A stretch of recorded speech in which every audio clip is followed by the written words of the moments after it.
ঠাকুর মা স্বামীজি শ্রীচরণে ভক্তিপূর্ণ প্রণাম জানিয়ে আজকের নিবেদন শ্রী শ্রী মায়ের কথা।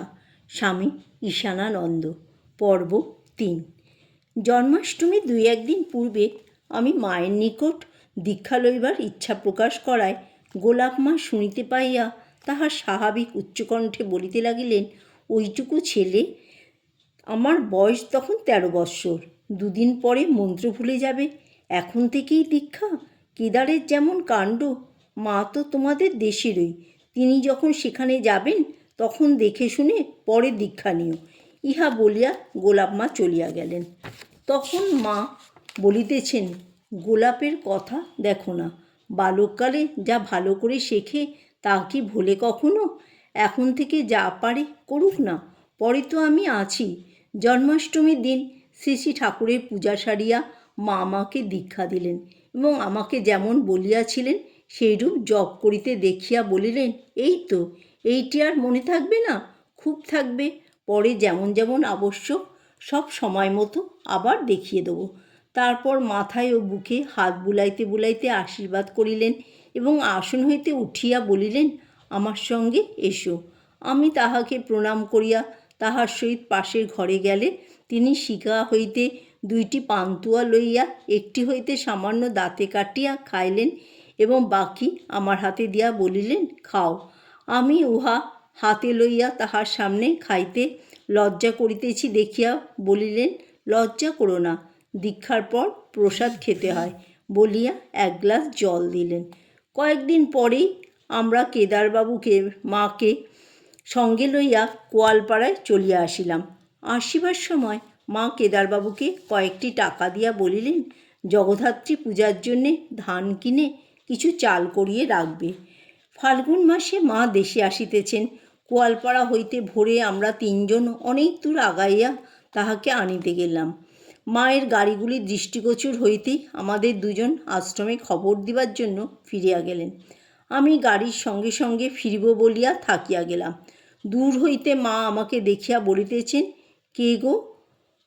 আমি কাছে গিয়া প্রণাম করতেই মা সকলের কুশল জিজ্ঞাসা করিতে লাগিলেন।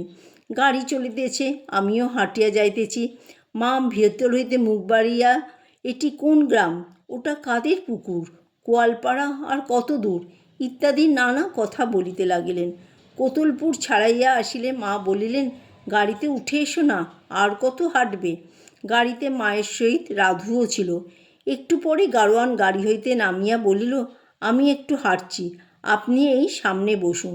আমি তখন গাড়িতে উঠিয়া গরু দুটিকে একটু তাড়া দিয়া জোরে চালাইতে মা খুব হাসিয়া উঠিয়া বলিতেছেন, তুমি তো বেশ গাড়ি হাঁকাতে জানো, তা সব কাজই শিখে রাখা ভালো। যথাসময়ে আশ্রমে আসিয়া পৌঁছিলাম। মায়ের বাতের শরীর, গরুর গাড়িতে বহুক্ষণ বসিয়া থাকিয়া পা আড়ষ্ট হইয়া গিয়াছে। কেদারবাবুর মা হাত ধরিয়া তাহাকে গাড়ি হইতে নামাইয়া ধীরে ধীরে লইয়া গিয়া ঠাকুর ঘরের বারান্দায় বসাইলেন। মা একটু বিশ্রাম করিয়া স্নান করিলেন।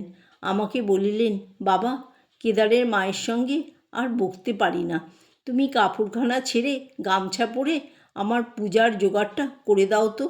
আমি না জানিয়া মায়ের ওই ভিজা গামছাখানি পরিয়া সাজি লইয়া ফুল তুলিতে যাইতেছি। কেদারবাবুর মা তাহা দেখিয়া একেবারে অস্থির হইয়া বলিলেন, ওরে, মায়ের গামছা পরেছিস যে রে, ছাড় ছাড়।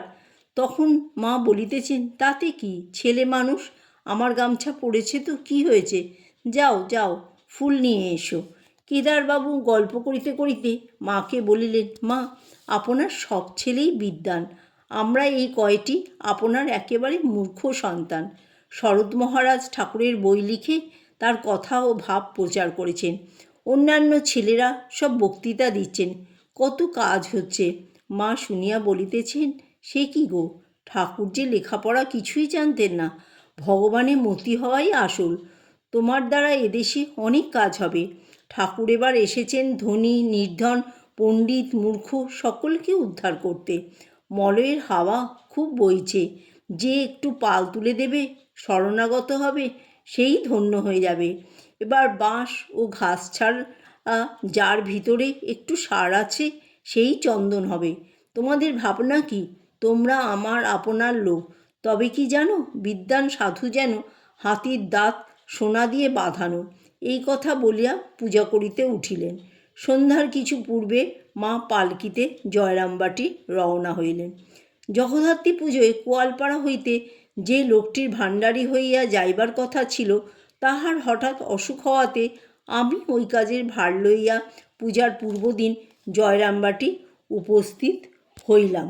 মা আমাকে বলিলেন, তা বেশ, তুমিই পারবে, আজ সব দেখে শুনে রাখো, কাল খুব সকালে স্নান করে ভাড়ারে এসো, একটু আলগোছ রেখে কাজগুলি করো, তাহলেই হবে। এখন ওই অঞ্চলে সমাজের বাধাবাধি খুব বেশি বলিয়া মা শেষের কথাগুলি বলিলেন। জগদ্ধাত্রী পূজার দিন সকাল হইতে মা ভাণ্ডারে আসিয়া একটি বস্তার উপর পা ঝুলাইয়া বসিয়া রহিলেন এবং কেহ কিছু চাহিতে আসিলে আমি তাহাকে দেখাইয়া উহা দিতে লাগিলাম।